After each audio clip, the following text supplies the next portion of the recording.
求就是快乐，是你从来没有说过，还是我不小心听错？心随风而逝，你像雨洒落，为何风雨之中只剩下我？为何爱恨为纠缠，另一种琥珀？人生中有缘聚缘散，悲欢离合。我孤独，我不寂寞，我沉默，不是我无话可说。曾经爱过恋过，又追过痛过，为何花开不结果？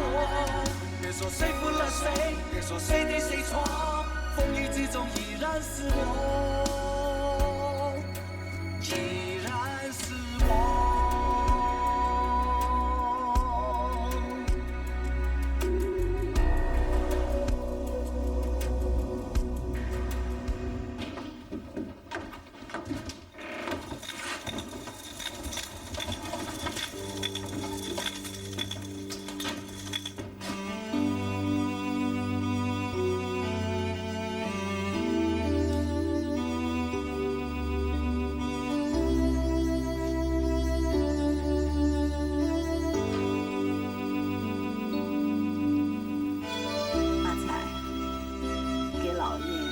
三少爷添一副碗筷。是太太。不过是几年前罢了。这张桌子旁边还坐满了人，现在就只剩下我们4个：你爸爸、阿武、锦秋、金凤。死的死，走的走。别想那么多。趁大家今天都在这儿，我想宣布一件事：我已决定将我们赛家所有的珠宝生意交给你们3个人去管理。公司里的业务一向由你掌管的，我一个人也无法管理这么多生意。再说我最近的精神也越来越差，现在应该是我退休的时候了。爸，我们的经验还浅，业务上的事情还需要你来主持大局，我们只要在旁边帮忙，你就不会太辛苦了。浩文说的对，你们别再说了，就让我多过几年平静的日子吧。你们都是赛家的一份子，你们都有责任将赛家的珠宝生意管理得越来越好。我希望方婷珠宝公司会成为一间上市的控股公司，你们愿意接受这个担子吗？妈，我一定不会让你失望。很好，浩文，你虽然不是姓赛，但也算是赛家的半个儿子。我就将乌节路的方婷珠宝店交给你，桂香。你就继续负责承接海内外的订单，还有出口的生意，同时兼任工厂的厂长，保证我们的珠宝在手工和设计上都达到世界一流的水准。我会尽力的。至于牛车水的祥福金庄，这件金庄有50多年的历史。是你们外公辛苦创下来的第1件金庄。这件金庄，我把它交给我的儿子阿威。阿威，你没意见吧？没意见。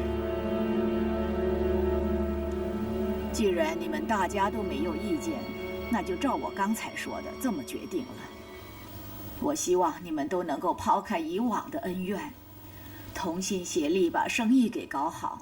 你们的爸爸在九泉之下也会感到安慰。饭菜都凉了，我们吃饭吧。是，妈。妈，吃饭。我先上楼了。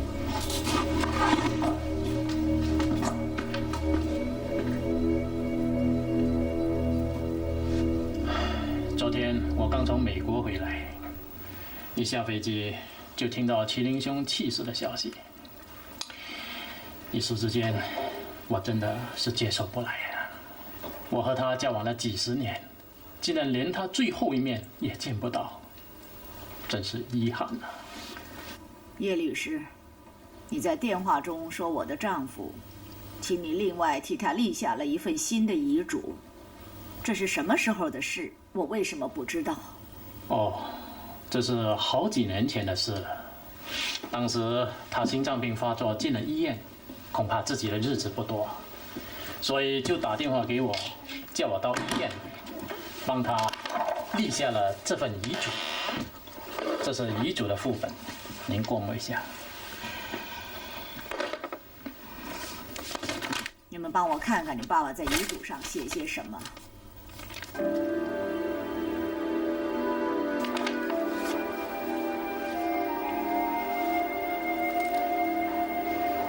到底写些什么？我看还是让我来说吧。麒麟兄生前曾经向我透露，他的财产并不多，所有房产和股票都是和你联名的，所以在他死后，这些东西当然归你林女士所有。而真正属于他一个人的，是家东的那栋房子。那他怎么处理那所房子？他打算把那栋房子留给他的儿子赛任良。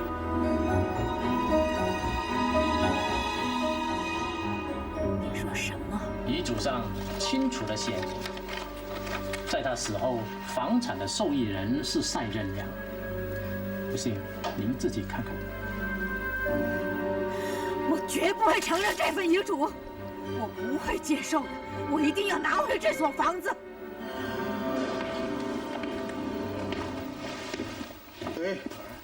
任娘，秦叔，你也来了。怎么？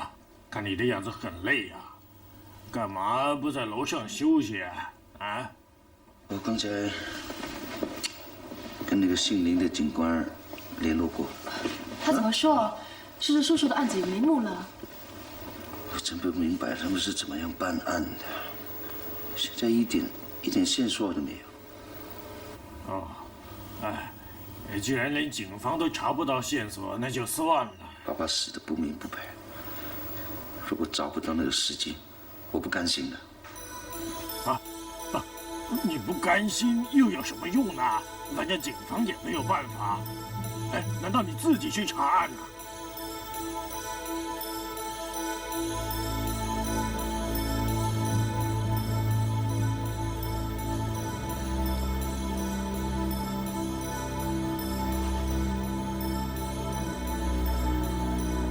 林叔，任娘，怎么样？茶灯也好了。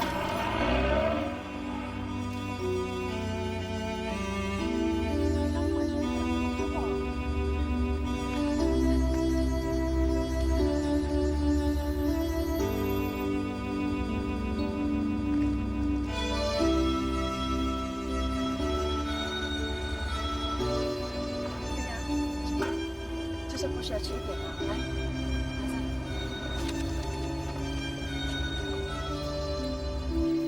请哥，来喝杯茶，哎，谢谢。什么茶呀、是乌龙茶来的。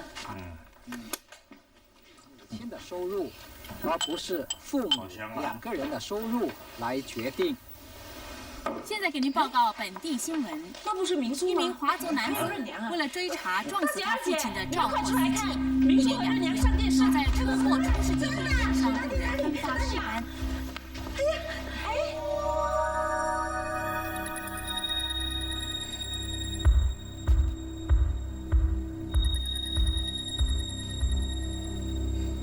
他们也征得警方的同意，悬赏5000元给提供有关资料的公众人士。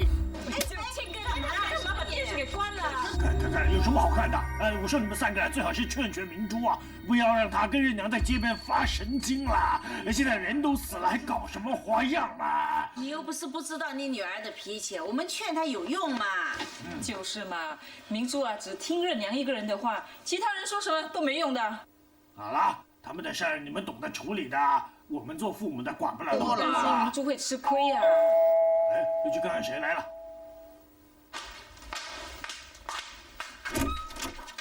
是你啊？哎，静叔，你刚才有没有看电视啊？我在楼下，在电视。你来干什么？哦，我是说，这个任娘为了找目击证人，在那儿发传单。哎，我知道她孝顺，可是她这样做也太笨了。要是给凶手知道，肯定笑掉大牙。你们说对不对啊？你到底找我干什么？请说。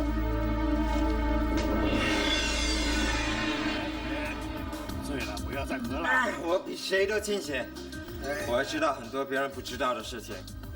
包括青叔你做的那些。好。其实你怕什么啊？任娘妈妈死的那件事情，我不会告诉别人的。我都说过了，既往不咎，各取所需。阿伟啊，那次的事情啊，我已经尽力帮你的忙了，但是你妈对你的成见实在太深了，有什么办法呢？啊，你现在机会来了，你还担心什么呢？不要提我妈，她现在根本就不把我当儿子看，她相信姐姐还有那个陈浩文，现在他们在赛家已经掌握大权了，我还要看他们的脸色过日子，这口窝囊气我可咽不下去，我真的恨不得把他们一个一个捏死。我赛威得不到我应得的东西，我是不会这么容易死的。听说你答应过我的，我一定会帮我。是我一定会帮我的，可是现在呢，时机还没有成熟，凡事要忍耐一点啊。到头来还是要我忍，我不管，要是你不帮我的话，我就把你的东西给……好，我答应你啊！行，别喝了，我们走了。下次我再陪你喝啊！走。够的，是答应帮我，说话说话。是了。你说的啊。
10几个小时的飞机累不累？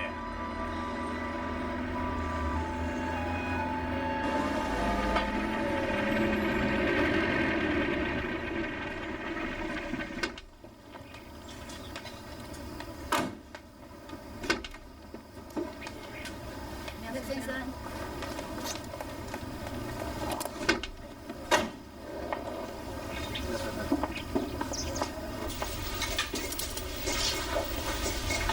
廖太太，这些都是巴黎进口的最新时装，每个款式只做1件，全世界买不到第2件了。你先试穿好吗？不用了，我在欧洲买了好几箱衣服，这些呢你都拿回去吧。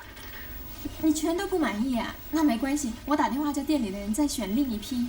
不用麻烦了。一点也不麻烦，廖先生吩咐的，我们一定要让你选到满意为止。那算了，这些衣服你都留下吧，我都要了。好啊，谢谢你，廖太太。我先走了。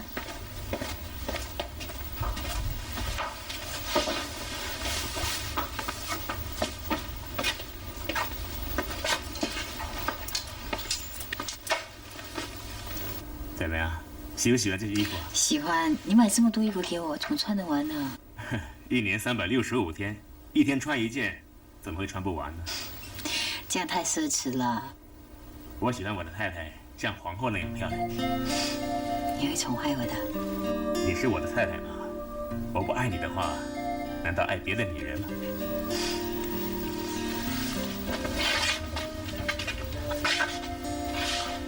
怎么了？我说错了吗？你一定是在想阿生了。这样吧，明天我陪你去关丹看看。傅约了，我想到你办公室去帮你，你说好不好？当然不好了，我怎么可以让我的太太抛头露面呢？你听我说，你现在已经是我廖福元的太太，别说我养得起你啊，就算有朝一日我破了产，我也不会让你在外头受苦的。傅渊，你一定是说一个人在家里很闷是吗？你再给我一点时间，让我回公司安顿好一些事情之后呢，我就提早退休回来陪你。你这么年轻就要退休？虽然我不是很老，不过这几年我在商场上做得很累，提早退休是我的心愿。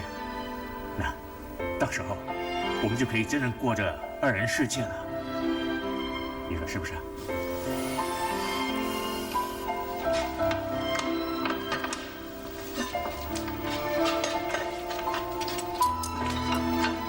吃吧。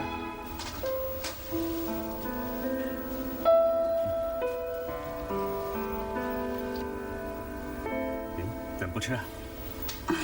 这么多菜，他们煮的都比餐馆的还丰富呢。那这样呢，你就要多吃一点了。够了，你给我这么多，我怎么吃得完呢？你看看你现在这么瘦，要多吃点东西，你才会长胖啊。我就快变成大肥猪了。大肥猪有什么不好啊？你至少啊要给我生几个白白胖胖的宝宝啊。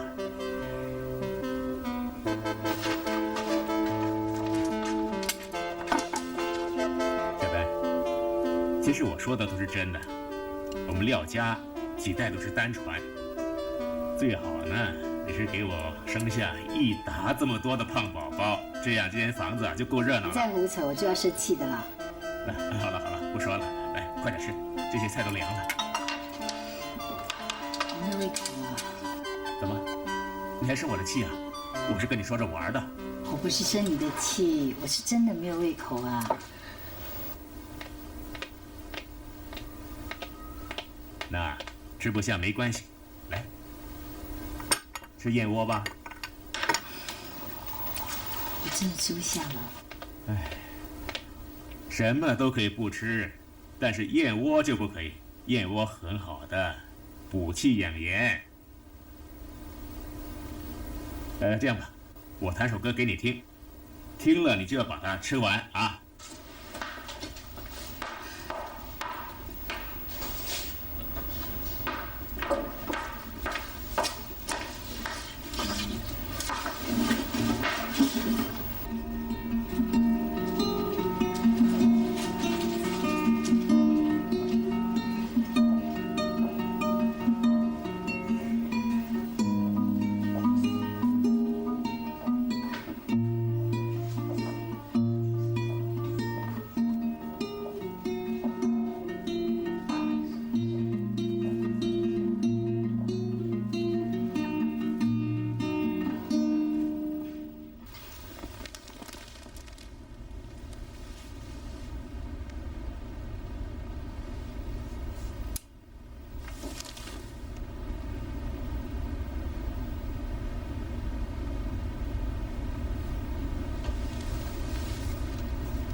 我姓林，我今天这边等你很久，来坐。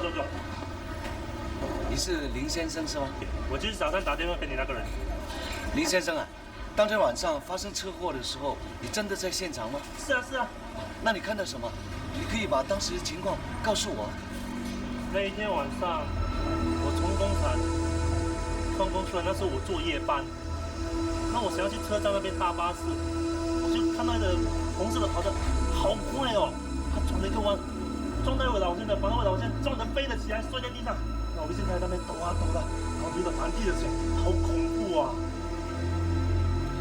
那你记不记得那部跑车的车牌是几号？里面坐了什么人？啊，有，啊，就是这个，那笔伞金。哦，这里是5000块的现金。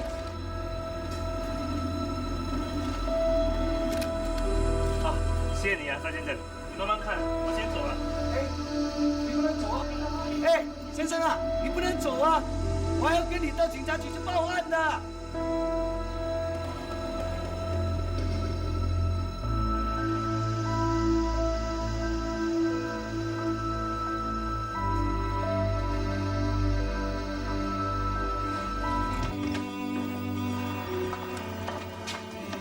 润娘，你一大早跑到哪里去了？我买早餐给你吃啊，来。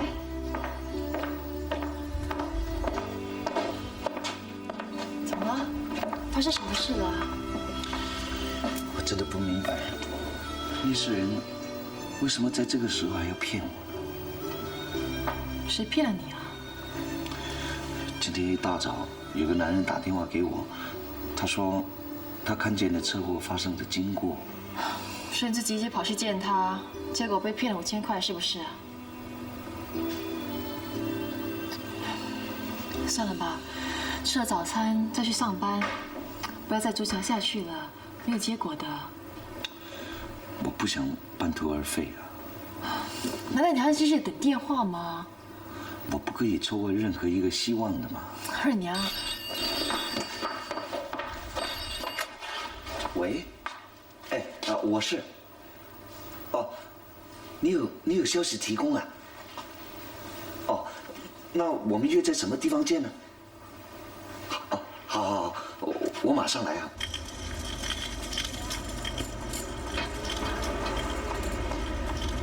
蔡先生，我是那位打电话给你的陈太太。哦，对不起啊，你怎么知道他就是赛先生的？哎呀，赛先生这么出名啊，他的照片每天都在报章上看到，所以我一眼就认得他了。陈太太，你说有消息提供给我们，请你马上告诉我们好吗？如果我说了，会不会有扫兴啊？当然了，钱我已经带来了。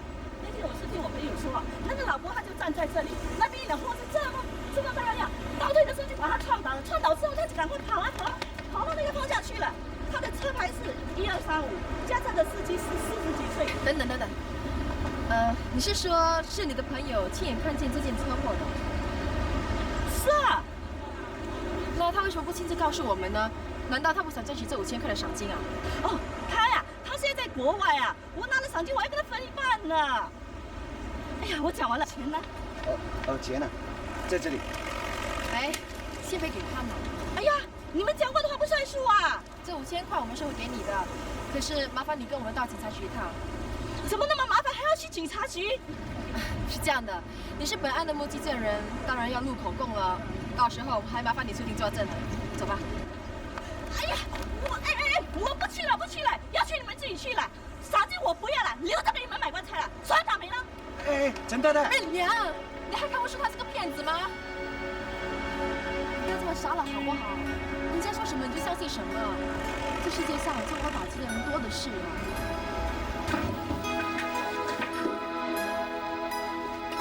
约好发给你的律师信，昨天刚收到的。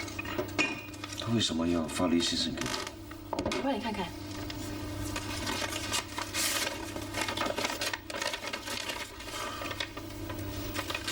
岂有此理！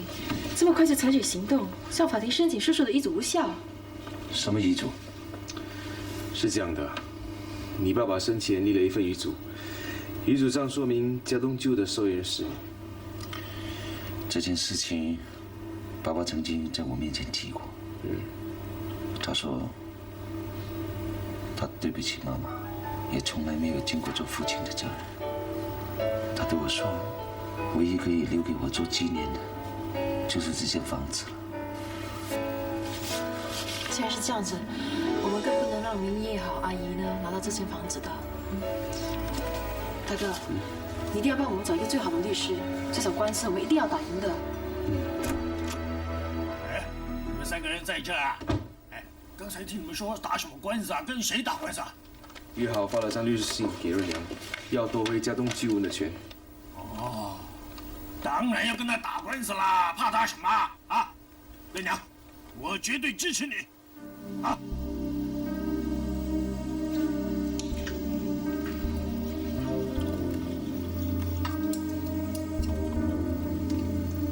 怎么，又没胃口啊？我不是在吃吗？这几天你一直闷闷不乐，我真的不知道要怎么样才令你开心。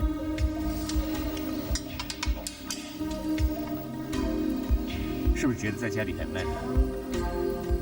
如果是的话，我陪你去环游世界。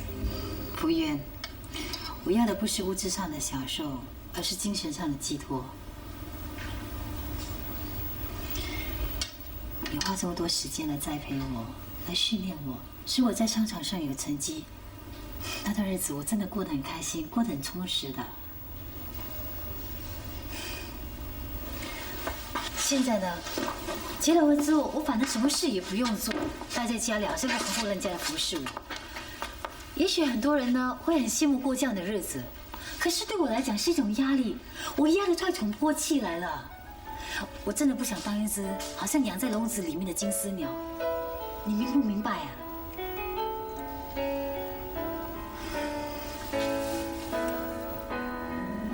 对不起，小戴，我真的不知道，原来过度的呵护令你这么难受。我从来没有想过要把你当成一只金丝雀。既然你想在商场上有一番作为的话，那好吧，做老公的全力支持你呀。真的？当然了，我常常都说，只要能够令你开心的，我一定答应你。谢谢你，傅源。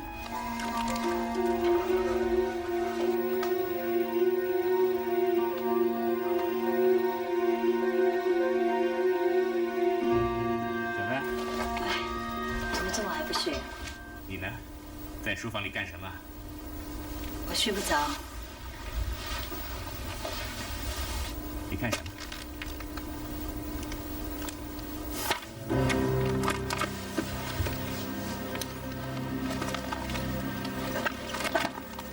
你这么晚不睡，就为了看这些东西啊？真想不到，你到现在还对他余情未了。你心里还想着他，你不能把他给忘了吗？很多事情不是说忘记就能忘记。我们从小一起长大，这段时间他遭受到这么大的打击，我身为一个朋友去关心他是人之常情的。我是你的丈夫啊，你不关心你的丈夫，去关心另外一个人，这样对我公平吗？任何一个男人都不能忍受他的妻子对他不忠的。你这句话什么意思？我做了什么对不起你的事吗？我去关心一个朋友也不可以吗？关心谁都可以，就是不可以关心任娘。虽然你没做什么对不起我的事，但是在感情上，你已经对我不忠了。我不可以忍受睡在我身旁的妻子在想另一个男人。傅源，我希望你明白，我是你的妻子，你是没有权利阻止我去关心我自己的朋友。小南，小南，我一定是被妒忌冲昏了头脑，才会说出这些话来。你别怪我好不好？我知道你对我很好，可是我真的希望你明白，我是一个人，我不是一个物品，我有自己的思想空间。如果你连这一点自由不给我的话，不会，我保证以后都不会。我们是夫妻。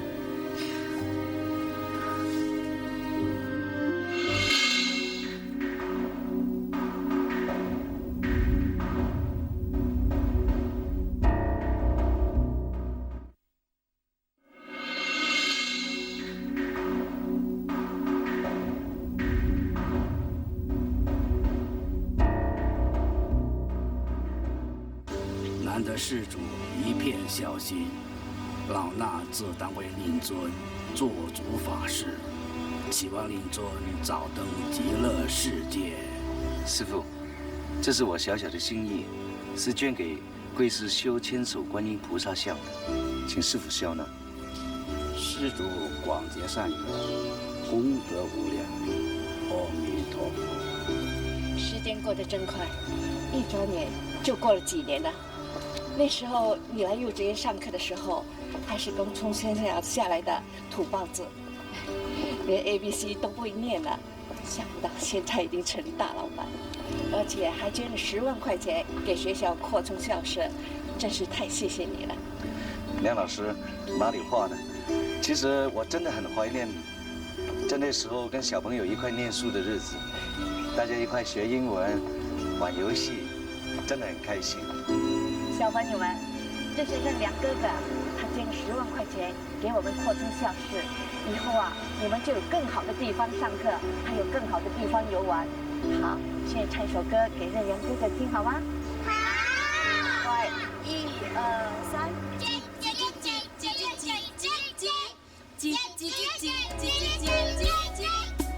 听到这是什么声？这是母鸡在中间。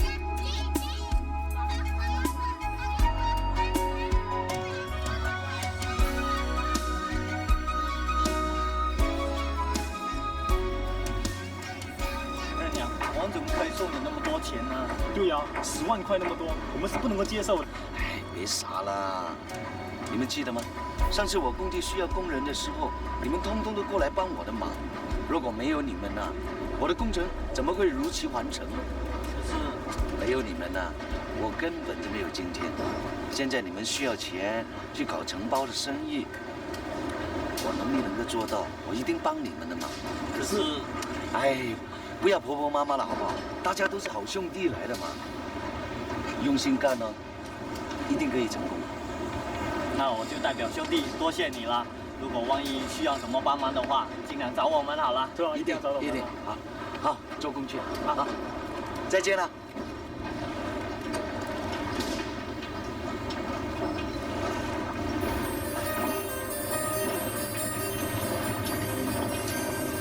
没事把东西都给你太太。小丹。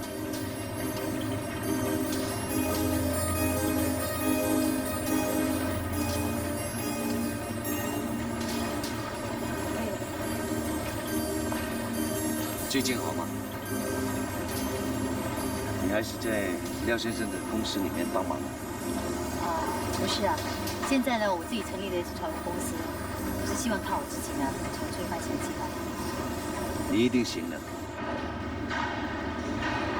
我从报上知道你要调查创始国分那个司机，查到了吗？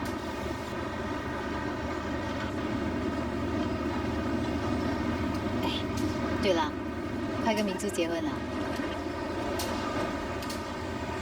还没有那么快。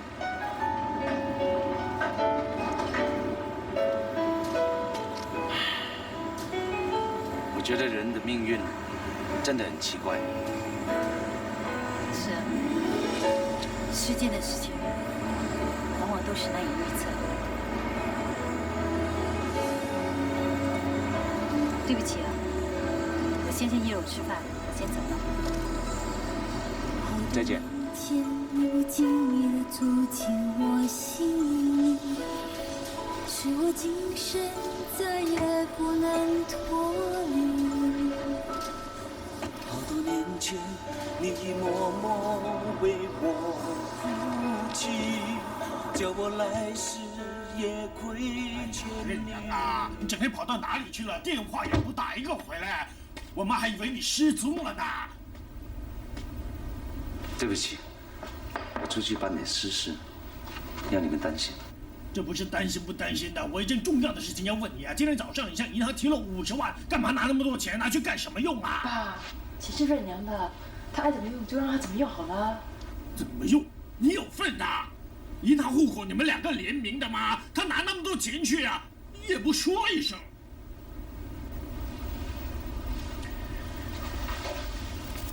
明珠，对不起，我是打算回来再跟你讲的。现在你就讲这几10万你怎么用了？我捐了30万给寺庙，10万块给幼稚园，还有10万块给船长的工友。我说你这是发神经啊！你以为自己是百万富翁啊，还是大慈善家？这么轻易就送出50万，50万要多久才赚回来啊？爸，你先别这么激动好不好？也许他这么做有他的理由的。是啊，爸，钱又不是你的，你得什么？哎呀，我是替你心疼啊！你看，几10万他这么容易就花掉，将来你们2个结了婚，我问你啊，不变穷光蛋呢才奇怪呀！爸，你再说了。我把钱捐出去，是想多做点善事，减少悲剧的发生。悲剧？我说没钱才是悲剧。青树，不是每一个人都好像你一样，把钱看得那么重要。这么说，你是说我贪钱了是吧？这是什么意思啊？你说，你看他这。以前在泰国的时候，我只是在码头上当苦力的穷光蛋，可是有妈妈在我身边，过的是粗茶淡饭的日子，可是生活得很开心。来了新加坡之后，虽然赚了一点钱，可是妈妈还有爸爸一个接着一个离开我，我觉得钱对我来讲是最恶的。我希望多捐点钱出去，让周围的人他们的悲剧会减少发生。其实让你这么做也是对的，钱只是身外之物，多做点善事是会有好报的。报，好心没好报，这种事我见多了。好心虽然没有好报，可是起码心安理得。做了坏事的人，他良心一辈子都要受到责备。我现在想通了，我不想再追究是谁害死我爸爸，因为我相信这个世界上是有报应的，有报应的。赛德年先生，我是林叶豪女士的代表律师，关于家东那间洋房的拥有权问题，我的当事人林叶豪女士希望能够在不伤和气的情形下私下解决。但是今天由于林叶豪女士身体不适，不能亲自前来，所以现在就由她的女儿赛桂香小姐做代表，您不介意吧？那好，你可以继续了。我想和赛先生私底下谈，能不能叫那些不相干的人出去呢？我们是一家人，一家人呐。对呀，他们是一家人，我看你让他们留下来没关系的。今天呢，我是代表我妈跟你私底下解决家东旧屋的拥有权，她愿意以市价80万买回那间房子。什么？80万？这么大的一间房子，怎么只值80万呢？这间屋子本来不是你的，现在你平白无故赚了80万，我觉得已经超出市价了，你还不满足吗？赛小姐，这不是钱的问题。林叔把洋房让给润娘是为了做纪念，所以这间屋子是不会让给你们的。你可以考虑清楚，80万不是个小数目，况且这款官司，你们未必会赢的。那你可放心好了，遗嘱上说明热娘是杨芳的受益人，所以这场官司我们也不一定会输的。对啊，他说的对啊，不会输给你们的，要打官司就打。静书，我妈待你不薄，你欠她那150万还没还，她也没跟你追债啊。钱还没还给他们吗？还了。你胡说，什么时候还呢？还给你妈了，你问她。好，我们现在不谈这些。我告诉你，今天我代表我妈来跟你谈，那是因为我们认为你不是赛家的一份子，你没有资格得到那份产业。我们不想跟你打官司，是怕亲戚们误会。你说80万，80万有什么了不起啊？我说你那80万。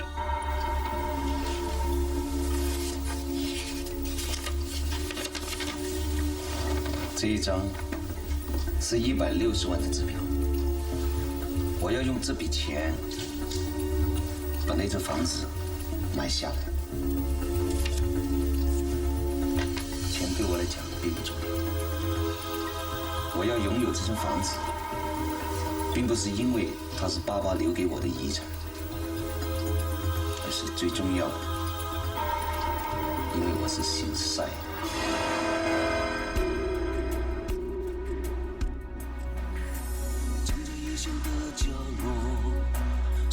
昨日的承诺，心被思念折磨，无求就是快乐，是你从来没有说过，还是我不小心听错？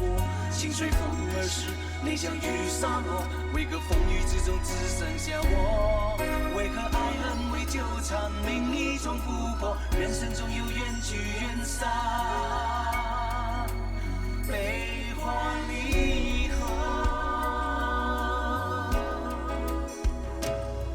我孤独，我不寂寞，我沉默，不是我无话可说。曾经爱过恋过，又追过痛过，为过花开不结果。别说谁负了谁，别说谁对谁错，风雨之中依然是我，依然是我。